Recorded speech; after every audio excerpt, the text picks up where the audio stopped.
What's up, troopers? It's time for another TFT mini. Today we are going to talk about Sabine Wren. Mike, Sabine's been showing up in quite a lot of lists recently. Why do you think that is?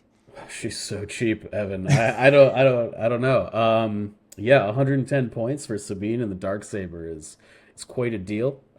Is that cheaper than most Mando units just with the heavy weapon generally? I think it's sort of equivalent. Okay, okay, It's pretty close. And it's a little bit more expensive than like the Rebel one. It's probably the same cost as a kitted out Shadow Collective one. sure. Pretty good deal, Yeah, considering for the all fact those you get a command late dark cards. saber with it and Yeah, command cards, yeah. and she doesn't degrade as she takes wounds and all this other stuff. But anyway, let's get into it. So Sabine, she is the original Mandalorian character in this game. She was or I guess Boba Oh Fett yeah, maybe you need to became. slow your Sorry. roll there. Well, but hang on, Boba Fett's not a Mandalorian, right? So Sabine is the original Mandalorian. Uh, well, actually, Michael. Anyway, sorry. Anyway, getting back to it, she sort of set the template, I think, for many units that followed her, which is to say that she has jump two, she has nimble. I guess the good guy Mandalorian characters in this game tend to have nimble, at least if they strictly fight for the rebels. And then she has gunslinger with a like single rainbow pierce one gun that certainly it sometimes felt kind of rough with old cover, because you would be sort of hoping for a crit or an open shot, but hey, now like you can make some stuff happen with that. It's much better now. Yeah, for sure, but that's probably not the weapon we're going to be spending the most time talking about. It might actually be the third weapon that we spend time talking about. uh, she does have impervious like all the other folks with Mando armor, along with surging to block saves.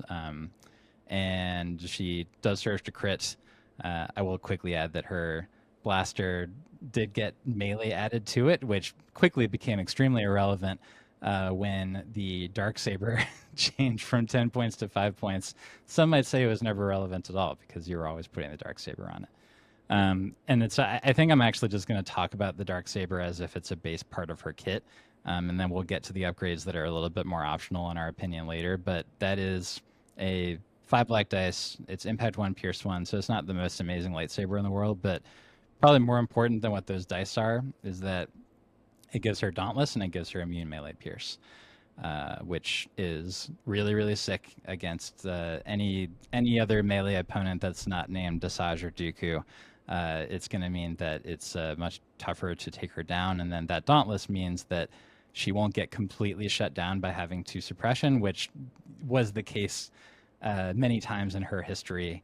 If players did not want to spend the extra cash on Darksaber, Mike, wasn't Darksaber originally 25 points? It was originally 25 points, and Boy, things have have made the changed. argument. I would make the argument then that it was mandatory. It's Yep, certainly at certainly 5 points. mandatory now. Yeah, Yeah, Dauntless is just she's only courage two. Dauntless is so imperative on making sure she is doing what you want her to be doing. absolutely. And yeah, I should have mentioned that. Courage 2, health of 5, though that health has a little bit of a caveat to it that we'll get to. But Mike, let's shift to talking about her command cards. Which one do you want to start with? Let's save the real one for last. Sure, sure. Well, let's start with Legacy of Mandalore. Yeah. It's definitely, I would say, this is like a solid value command card. It doesn't really do anything splashy. It's a good turn one or turn two card where you're kind of Yep. planning, and maybe you want an aim token for your Mando rockets on turn one, or maybe you want to give your sleeper cell some extra aim tokens on turn two or Yep. whatever. Very, very good. There's really not a ton to say about it other than that. Solid order control with tokens. Yep. There you go. Which I will say is um, out of character for operatives generally. Operatives generally do not Hmm. have a card like this that allows you to hand out orders in this fashion. So that's a pretty big perk in the operative slot at least. Yeah, you're totally right about that. Most operatives very selfish when it comes to their orders, but Yeah. this is an example of like basically a commander level order on an operative, which is sick for a faction that is often sort of pining for better order control with a little bit of bonus on top. Yeah.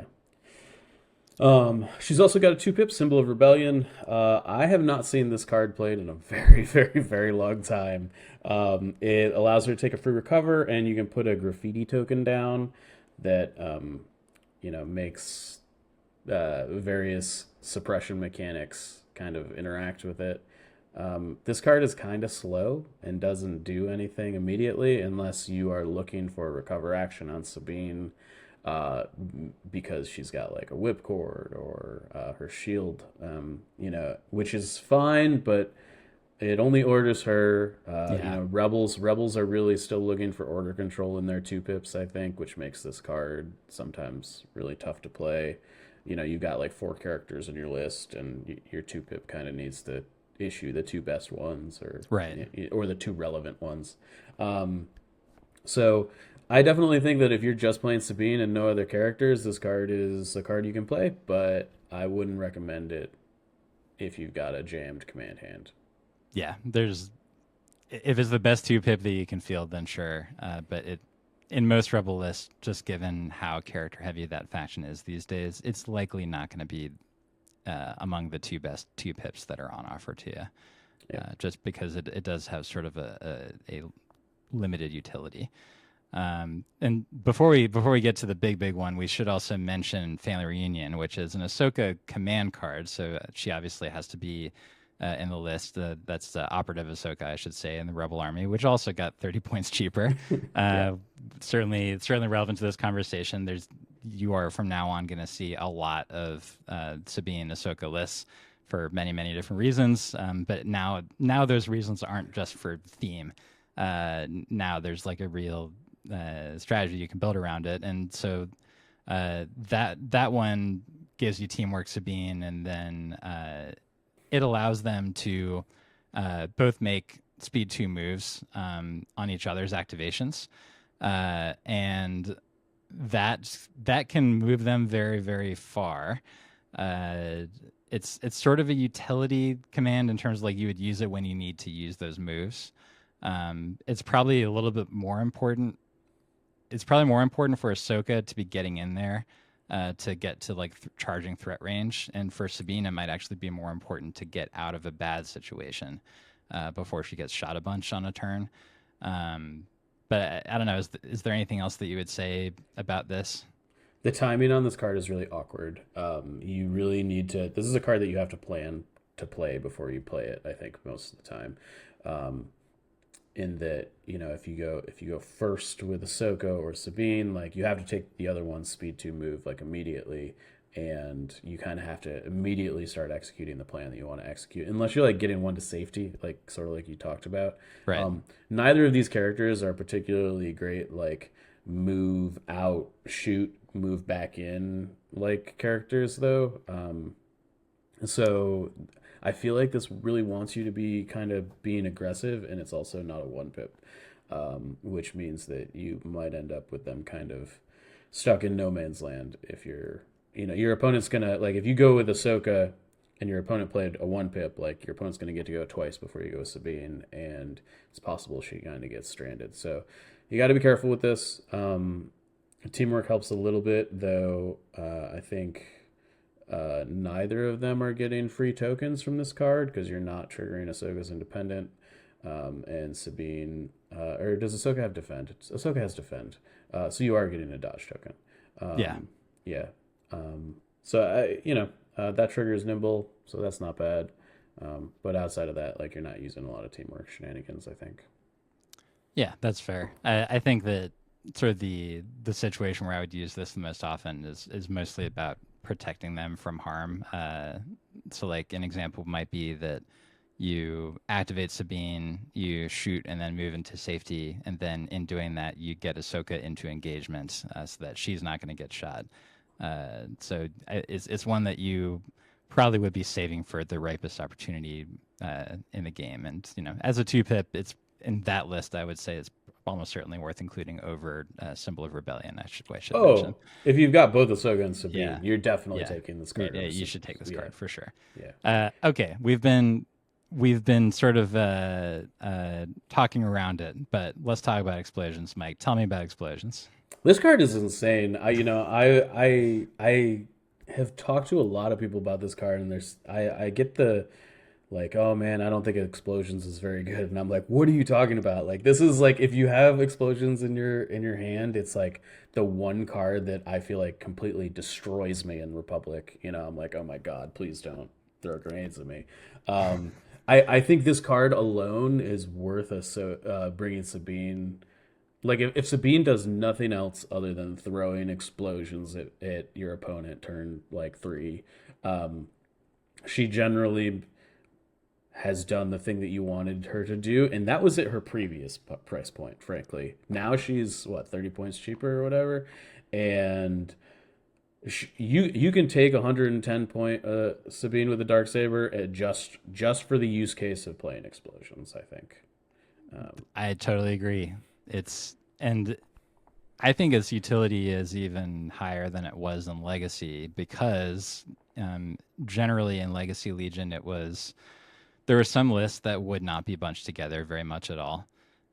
So it was always good against clones, and that's why clone players sort of have this natural reaction against Sabines, like, oh god, my Like, whole army has to I'm stand about together. to What am I lose gonna like two do? squads to one Exactly. shot. You know. But in the past, some lists would just be all over the place, and then the value of doing explosions on like a recover the supplies or something like that was sort of a little bit questionable in terms of how much money you got out of it. But given the nature of POIs in the new game, there's usually going to be like at least one POI where there's a real brawl for it, like there's a real active fight for it, and uh, that one is where you would do this. Now, it should be mentioned that this is an area weapon, so if your own guys are in the brawl, then they're going to get hit by it too. Sabine can obviously like prevent that from happening herself by doing that speed one move after the arm, which will get her out of range of it, assuming that you put the mines like as far away from her as you can, basically. But it's it's two attacks, which means that it's two suppression. It's blast. It has critical two, which means that like it's effectively surges to crit because it's two dice anyway. I mean, what else is there to say? Like it's one of the few. There's also Bosk's, but Bosk's problem is that he is very easy to get killed if he's just sort of like running in there. He's a speed two guy with no armor and non-naturally surging white saves. Whereas Sabine is a Mandalorian who might have a shield generator, and she's speed three, she has jump two, and so like setting it up is way easier with her. And there's just so few true area effect weapons in the game. Um, it's just amazing. I don't even know what else there is to say about it. I mean, there's a lot of stuff you can do with this too, right? Like, Yeah. you can combo this out in a couple ways. Like, if Sabine shoots two units and then drops, a bunch of suppression down, like she could easily drop, you know, upwards of like, you know, 16 suppression on, a bunch of units, It's right? getting into Master of Evil territory. Yeah, totally. And the other thing is that you can also like, one of the things that I would recommend people keep in their head about this card is you are not required to detonate them immediately. Mm. Um, if you have like ordnance or strafing run in your hand, you can like pre-mine a POI that you know your opponent's going to have to score at some point in the game, and then combine these effects with ordnance or strafing run, and just completely just like, if you were just like, oh yeah, ordnance suppression plus two on every unit, that'll probably panic every unit on the POI, frankly. Yeah. Um, unless they've got like a courage three or higher commander in range, and even then you're getting close, and that's by themselves. That's assuming you didn't shoot anything that turn, right? That's true. So like, there's some things you can do with condition cards to combo with this. Yeah, it's just so good, and like you said, it is worth the price of admission. Is something that I can pretty easily say. But and yet there's more, Mike, because we haven't even talked about a couple of things. One that I think we'll mention up first is that she has an interaction with Clan Ren. That's that they have retinue. and thus if you have Clan Ren in there, then you're getting some free money, especially with just the idea of them having the dodge every turn for a nimble unit is usually where you're going to want to put that retinue Yep. token to make sure that you keep them alive, and then you can do like getting into the upgrade card discussion with her is that now you have a couple choices with that training slot. The training slot maybe actually be sort of the most interesting point of discussion with her. There's an argument for tenacity. There's an argument for up close and personal. I'll be curious to see what you think. But then there's this new card, Strike Team Leader, that allows her to. She could either double retinue Clan Ren, which she can give them an aim and a dodge functionally, so that you're arming their lethal weapon up front to sort of functionally make it Pierce 1 no matter what. Or if you're running another Mando Resistance, for instance, is probably the first thing I would think of, or maybe a sleeper cell also. You can be giving them either an aim or a dodge. Probably the first thing I think of is a Mando Resistance to give them the free dodge so that you have 2 dodged up Mando units before any activations start, which is really key for a nimble unit. What do you think about the training slot on her, Mike? I think if you're taking Mando as a Strike Team Leader and it's not close, Fair. it should be noted that it does more than just turn on Nimble. It also turns on Duelist, That's which also true. which is Yes. huge. Making them immune pierce instead of impervious is like a big deal in a world where there's like a bunch of Jedi and arcs with lightsabers running around. Like, yeah, If you're just taking Sabine, like, and it's just like her and a bunch of sleeper cells, for instance, and she's sort of going to be off on her own. Like, what training would be the one you would pick for that? I think I'm kind of in the tenacity bandwagon. I think she often ends up in melee and turning her lightsaber into something that's really quite effective. Is tenacity does that very easily. Yeah, I think that's So fair. that's where I'm at on it. There's definitely other things you can do with it, but I think tenacity and strike team leader are the places that I would go. Yeah. She does have other slots. I think the other. I mean, we talked about the dark saber. So really, the other slots to talk about are the fact that she has 2 gear slots, which, even though it's sort of funny talking about a character that's 2 gear slots, and yet there are still tough choices to make, which is Yes. a good problem to have. But she has 2 bespoke gear options. So one of them is the shield.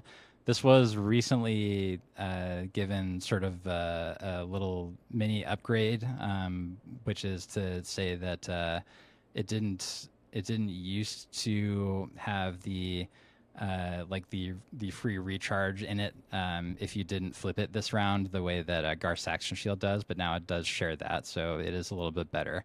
And then she also has the grapple line, which allows you do have to use an action for it. So that is an important thing to remember, and why like Boba's 1 pip is like strictly better from an action economy point of view, but it still gives you the other good stuff from the Boba's 1 pip, which is 2 suppression and 2 immobilize. What do you think is the first one that you would reach for as far as the bespoke gear slot? Oh, I was gonna say, do I have to pick a bespoke one? The whipcord. Yeah, Yeah. I don't. I think the shield's whatever. You maybe are getting the free recharge once with the shortness of the games and the fact that she probably isn't getting shot on turn 1. The idea that you're gonna like flip it for free multiple times a game is pretty low. You're also probably not bringing her free recover card, which makes that less appetizing, yeah, frankly. for sure. So really, it's just like taking 1 hit away from a ranged attack against a Mando unit that probably has a dodge token. Like, it's fine, but whatever. Her I whipcord is great though. Yeah, the whipcord can, like, there are situations where it can win you a game Yes. by just like stopping a unit from moving. So, and then for her other gear slot, there's also a couple of choices there. If like you could run both the shield and the cord. I would only think about that if you had some other tech to give her a free recover in your list. But otherwise, there is this new card, Extra Supplies, that you could use that to just recover that whipcord for free. Um, is an option. But then the other option, of course, is just having prepared supplies, which is a dodge token that you sort of break the glass in case of emergency. If she's getting shot, she doesn't have a dodge yet. Like, which one of those do you think stands out the most to you? I'm taking prepared supplies. I think so too. Like nine times out of 10. The fact that the whipcord requires an action is a big deal. Right. And even getting like a free recover to use it again, the action to use that item itself is generally pretty costly. Yep. So unless you're dedicating her to like whipcording like a Darth Vader or a Count Dooku or something, which aren't in every list. Not every list has a good target for whipcord. That's Yeah, not like in experimental droids list, it's sort of like, it's like, all right, well, okay, cool. I'll just shoot you instead. and it's cheap enough that it's like not that big of a deal Right, to have like right. a wasted upgrade like that. But it's not. I'm not sure it's something that like you need to double down on. I agree. Prepared So supplies is a really important way to keep her alive in a bad situation because of nimble specifically. and it's Is just like, always on, right? right, Like, right. It's it's there just, when you need it, and yeah. that's very valuable as an upgrade card. Well, Mike, any other thoughts about Sabine before we tie things up? She's really good. Very competitive operative slot. I think Yeah. she's one of the competitive operatives that I think you can take in that operative slot. So enjoy. I wish you could Yeah, take and 4 operatives rebels, but you can't. So figure it out. enjoy the buffet of options, Rebel players. Yeah. You certainly have one now. All right. Well, thank everybody for watching. Check out the Patreon if you like what we're doing over here. But otherwise, we'll see you next time.